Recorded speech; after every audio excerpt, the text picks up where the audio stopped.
চীনে ফের নতুন এক ভাইরাস হানা দিয়েছে, যার নাম HMPV বা হিউম্যান মেটানিউমো ভাইরাস। কি এই HMPV? কোভিড-19 এর মতোই কি সংক্রমণাত্মক এই ভাইরাস? ইতিমধ্যে সোশ্যাল মিডিয়ায় চীনের একাধিক ছবি ভিডিও ভাইরাল হয়েছে, যেখানে দেখা গেছে হাসপাতালের মধ্যেই বহু মানুষ মুখে মাস্ক পরে বসে রয়েছেন, আর সেই দৃশ্য দেখেই ভয় পেয়েছেন অনেকেই। ফলে HMPV নিয়ে আতঙ্ক বাড়ছে ভারতেও। কি এই HMPV বা human metapneumo virus? Human metapneumo virus এটা কোনো নতুন ভাইরাস কিন্তু নয়। আগেও যেরকম করোনা ভাইরাস কিন্তু নতুন কিছু ছিল না, কিন্তু কোভিড-19 নতুন ছিল। করোনা ভাইরাস আগেও ছিল, সেখান থেকে মিউটেশন হয়ে কোভিড-19-এর সূত্রপাত হয়। তো এখনও যে হিউম্যান মেটানিউমো ভাইরাস পাওয়া যাচ্ছে এটা কিন্তু নতুন নয়। এবার এর কোনো মিউটেশন কিছু হয়েছে কি না, চায়নাতে কেন এতজন নিউমোনিয়ায় আক্রান্ত হচ্ছে, সেটা সায়েন্টিস্টরা বলতে পারবেন। ধীরে ধীরে জেনেটিক সিকোয়েন্স, মিউটেশন অ্যানালিসিস এগুলো দেখলে সেটা জানা যাবে।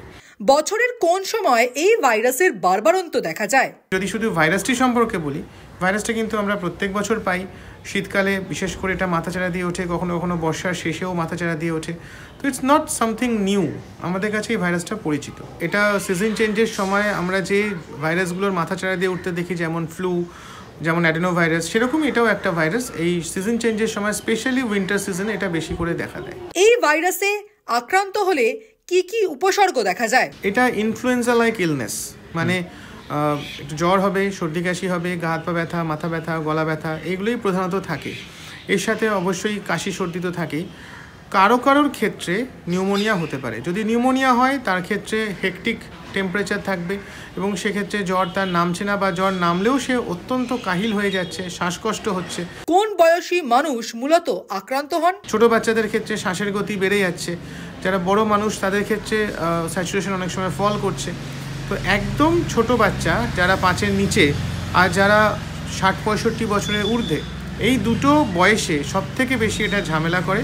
যদিও অ্যাডাল্ট পপুলেশনকেও কিন্তু মাঝে সাঝে বেকায়দায় ফেলতে পারে। যদি কোনো নতুন মিউটেশন আসে যার জন্য হঠাৎ করে এটার বেশি সংক্রমণ ক্ষমতা বেড়ে গেল বা শক্তিশালী বেশি হয়ে গেল, তাহলে সেটা ডিফারেন্ট ইস্যু। সেটা সায়েন্টিস্টরা হয়তো নিয়ার ফিউচারেই বলবে।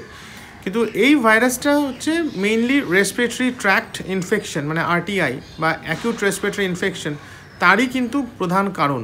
যার ভেতরে আমরা যেমন সিজনাল ফ্লু যেরকম দেখি, তার একটা অংশ এটা। ছোটো বাচ্চাদের ব্রঙ্কিওলাইটিস বলে, বড়দের ক্ষেত্রে যে কমন কোল্ড, সর্দি কাশি, তার একটা পার্ট। কিন্তু তার সত্ত্বেও মাঝে মাঝে এই ভাইরাসটি, যেমন বলছিলাম যে একটু নিচের দিকে চলে গেল, মানে নিউমোনিয়া বা লাংস অ্যাফেক্ট করলো, তো সেটা কিন্তু এই ভাইরাসের একটা প্রবণতা থাকে। কিন্তু তাই বলে কি সবার হয়? একেবারেই না।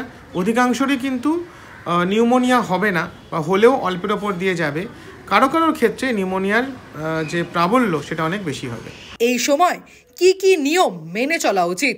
যার হয়েছে তাকে কাফ এটিকেট মেনটেন করতে হবে, যাতে তার থেকে অ্যারোজল ছড়িয়ে না পড়ে। এছাড়া যদি ছোট বাচ্চার ক্ষেত্রে, তারা অযথা যেন স্কুলে পাঠানোর জন্য হিড়িক না পড়ে, অথবা এখন যে ক্রাউডেড এরিয়াগুলোতে একটু এড়িয়ে চলার চেষ্টা করা।